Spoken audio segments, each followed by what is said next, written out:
世界球后戴资颖昨天在全英羽球公开赛决赛对世界排名第4的中国选手陈雨菲，遭到17比21、17比21直落2击败，未能3连霸，遗憾抱走亚军。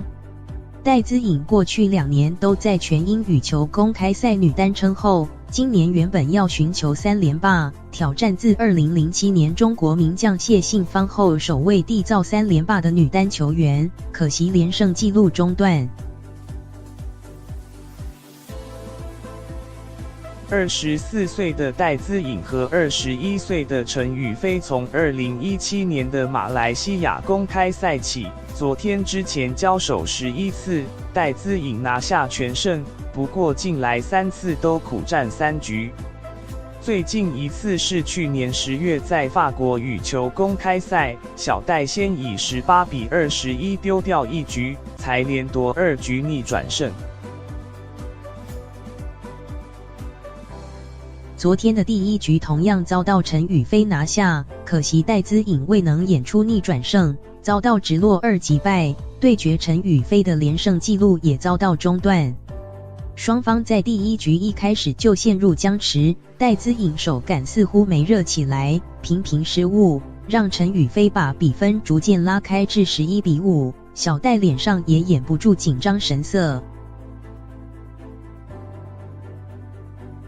戴资颖之后虽然稳住，慢慢赶上，在场边台湾加油的呼声中，一球一球追回分数，但仍以17比21丢掉第1局。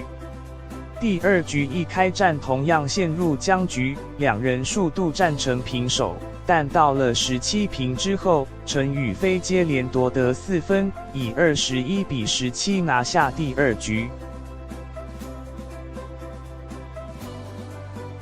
确定获胜后，陈雨菲兴奋地倒地不起，戴资颖则是神色遗憾。陈雨菲赛后受访表示，这次比赛是她职业生涯中最好的成绩，感觉相当激动。稍早的女双决赛也由中国选手暴走，陈清晨和贾一凡搭档，击败去年世锦赛女双冠军日本的松本麻佑和永原和可娜。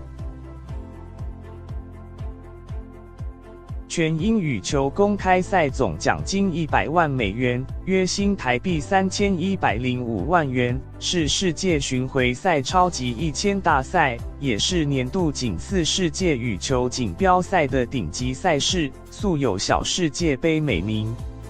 世界巡回赛超级1000大赛整季仅3站，包括全英、印尼与中国公开赛。